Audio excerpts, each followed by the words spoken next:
এক ছোট্ট গ্রামে বাস করত দুই ভিন্ন প্রকৃতির মানুষ। একজন ছিলেন রমেশ, এক লোভী ব্যবসায়ী যার কাছে মুনাফাই ছিল সবকিছু।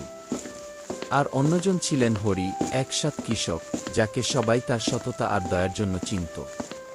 কিন্তু একদিন এমন কিছু ঘটল যা তাদের জীবন পুরোপুরি বদলে দিল। রমেশ দা, আপনার দামের চেয়ে অন্য দোকানে অনেক সস্তায়। আরে দাদা, গুণগত মানের জন্য দাম একটু বেশি তো হবেই। নিলে নেন, না নিলে চলে যান।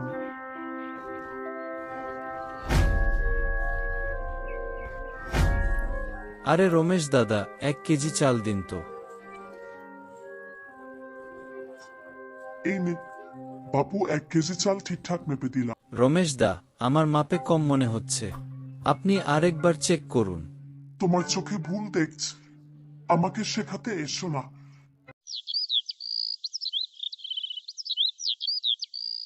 হরি বিশ্বাস করত সততা আর কঠোর পরিশ্রমের ফল একদিন সে অবশ্যই পাবে।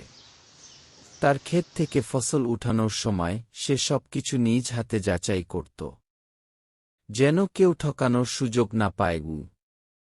যত কষ্টই হোক, আমি মিথ্যা বা প্রতারণার পথে হাঁটব না। সৎ পথে চলার আনন্দই আলাদা। লোভ আর প্রতারণার ফলে রমেশের ব্যবসায় মন্দা দেখা দিল। তার পণ্য আর বিক্রি হচ্ছিল না।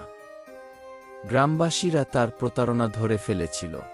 এইসব ওই হরির কাজ। ওই গ্রামবাসীদের বুঝিয়ে আমার ব্যবসা বন্ধ করতে চাইতেছে। এবার তাকে একটা শিক্ষা দিতেই হবে। রমেশ এই সব মনে মনে ভাবে এবং রাতে তারই মতো ওই গ্রামের একজন অসৎ ব্যক্তি, যার নাম ডিলু কালিয়া, হরির সর্বনাশ করার পরিকল্পনা নিয়ে আলোচনা করতে থাকে। ওস্তাদ, আপনি আমাকে ডেকেছেন নাকি?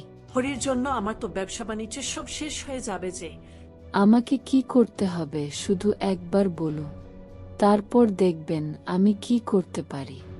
তাহলে শোন, আজ রাতে আমরা হরির ফসলের মাঠে যাব এবং আগুন ধরিয়ে দেব।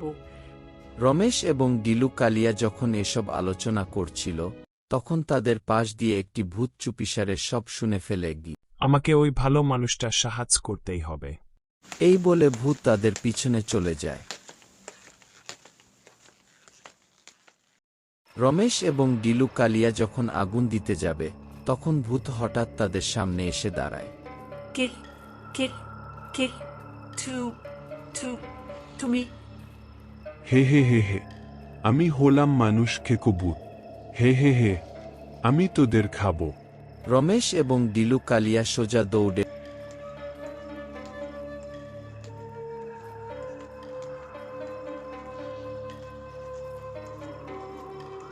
হরির কাছে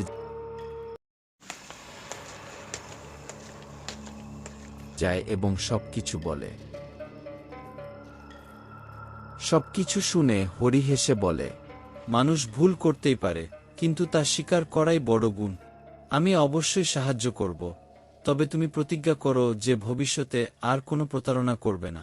ঠিক আছে, আমি আর কোনোদিন কারোর সাথে প্রতারণা করব না। ভূত, তুমি ওদের দয়া করে ছেড়ে দাও। শুধু তোমার জন্য ওদের আজ ছেড়ে দিচ্ছি। আমি তোমার সততা ও উদারতা দেখে মুগ্ধ, তাই আমি তোমাকে ধনী বানিয়ে দিলাম। এই বলে ভূত ওখান থেকে চলে যায়। হরি তার উদার মন আর সততার মাধ্যমে রমেশকে তার ভুল বুঝতে সাহায্য করেছিল। রমেশ সৎ পথে ব্যবসা শুরু করে। গ্রামবাসীরা আবার তার দোকানে আসতে শুরু করে। এই ঘটনা প্রমাণ করে সৎ পথে চললে শেষ পর্যন্ত জয়ী হবেই। আর লোভ কখনোই ভালো কিছু বয়ে আনে না।